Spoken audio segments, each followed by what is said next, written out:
Well, okay, one job whizzed out. We put the new shock arms on the clamshell. Over here we had to put a new ball stud in, put some new screws in, but we got two new shocks on there. Probably a little stiff actually, but they'll get better. But that fixed that. Easy fix, a couple of minutes.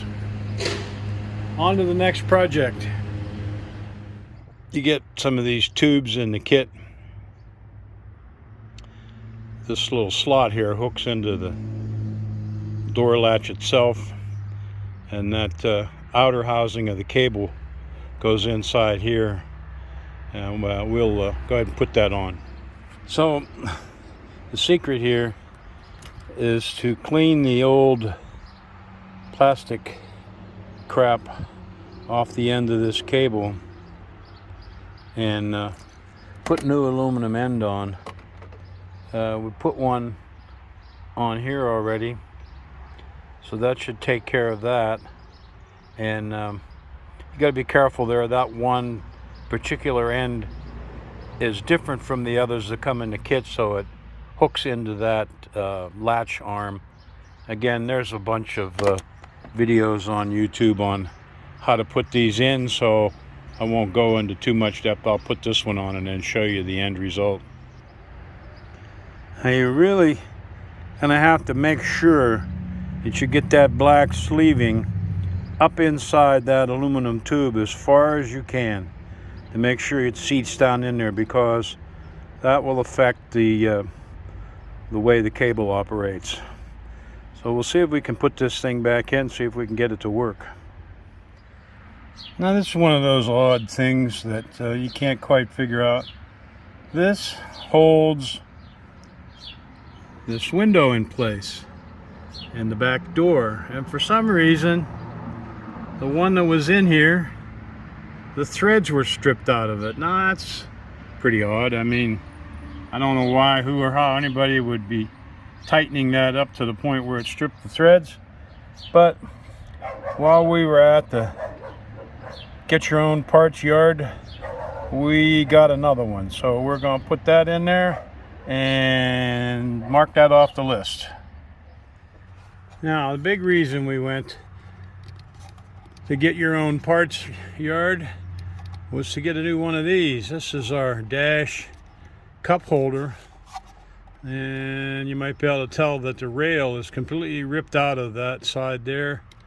And in fact, there was a big hole in the dash, and we found this under the back seat. So this one is toast, and judging by that little yellow mark on there, I'd say it's been replaced before. So we managed to find another vehicle with a good one. We did the old scrubberoo on it, tried to clean it up the best we could, and interesting, this one has already been repaired. What happens is this spring is just held on there with two little plastic tabs that are kind of melted over, and after a while those tabs break and the spring pops off and the door doesn't work anymore. So the fix, according to the internet, is put a couple of screws in there, and somebody has already done that to this one. So we're good, I hope, I think. And there you see the mark from the you get your own parts yard, like the mark was on the other one. And there's a little light goes in the hole there. I don't know why you need a light in a cup holder, but oh well. So we'll see if this goes in the dash and fills up that hole.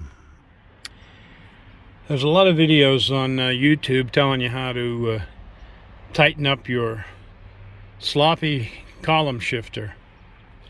They're all good. One of them tells you about a couple of screws down under there that might be loose. Another one tells you about a little wheel under there that the bracket might be broken. Another one tells you about bushings on the tube that might be worn, how to replace those. One guy tells you how to do all three. But everybody seems to forget the last item, and that is the shifter itself.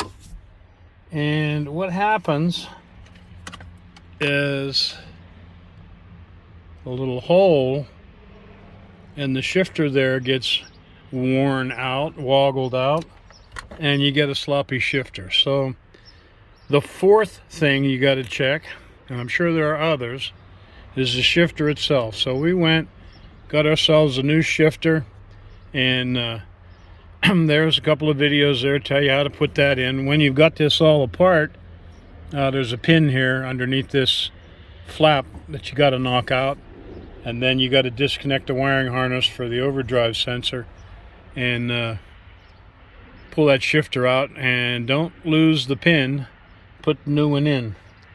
One thing we're going to have to do here that's aggravating is we're going to have to cut the plug, get that to focus, off of this harness, and made it to the other harness, because the other deal, the Chinaman didn't make it very good, and one of the wires broke off before I even went to plug it in, and the other ones want to push the connectors out of the plug. So I'm not taking it all apart again and taking it back. I'll just cut this off and join these wires to the other wires and make it work. That's what we do here in the backyard. We'll just make it work. But it's just more aggro that I don't need. Thing is, this vehicle's got 220,000 miles on it.